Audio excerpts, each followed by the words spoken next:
ঈদের দিন মিষ্টি খাবার আর পোলাও মাংস খেতে আর ভাল লাগতেছে না।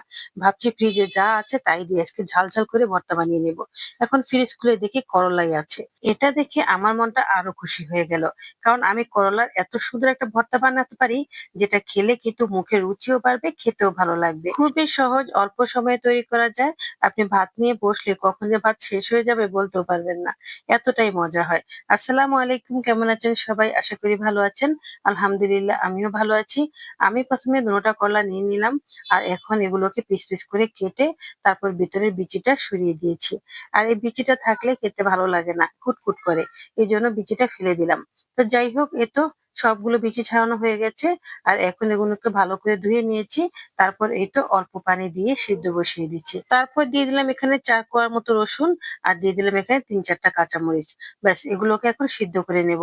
পানিটা একদম অল্প দিয়েছি, যেহেতু করলাটা সিদ্ধ হওয়ার সাথে সাথে পানিটাও শুকিয়ে যায়।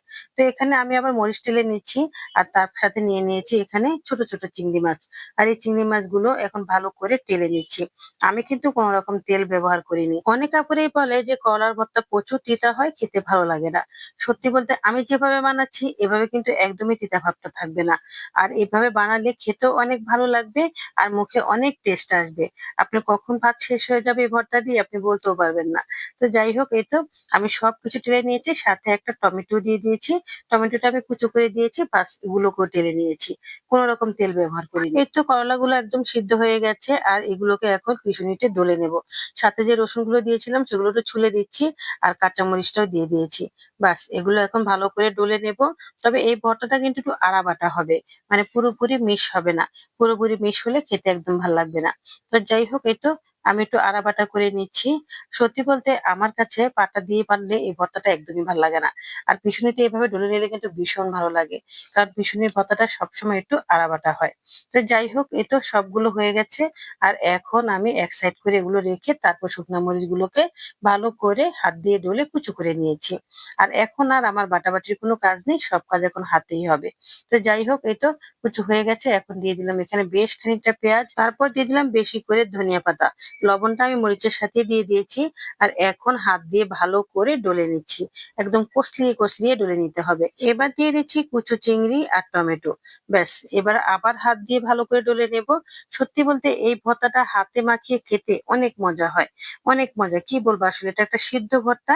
আর এই ভর্তাটা স্বাস্থ্যসম্মত, মানে পেটের কোনো সমস্যা হবে না। যেহেতু ঈদের সময় আমরা অনেক কিছু খাই, অনেক মিষ্টি খাবার, অনেক ধরেন স্পাইসি খাবারগুলো বেশি খাই, তাই ঈদের পরের দিন আমাদের আর ওইসব খাবারের প্রতি একদমই রুচি থাকে না।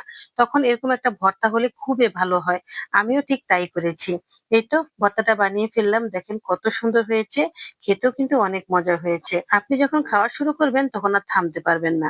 আর করলা বলে কথা, এটা তো অনেকটা তিতাই হয়। তবে অতটা তিতা আর থাকবে না, কারণ তিতা ভাবটা অনেকটাই কমে যাবে। আর টমেটো দেওয়াতে একটা টক টক ভাব থাকবে, খেতে অনেক ভালো লাগবে। আর লাস্টে আমি একটু সরিষার তেল ছড়িয়ে দিয়েছি, আর এতে করে গানটা আরো সুন্দর আসছে। বাসায় যদি করলা থাকে তাহলে এখনই বানিয়ে ফেলুন আমার মতো এভাবে। দেখবেন একদমই তিতা লাগবে না, খেতেও ভালো লাগবে, মুখে অনেক রুচি আসবে। করলার নাম শুনে যারা পালিয়ে যায় তাদেরকে একটু দিবেন, তারাও খেয়ে বুঝতে পারবে না যেটা করলার ভর্তা।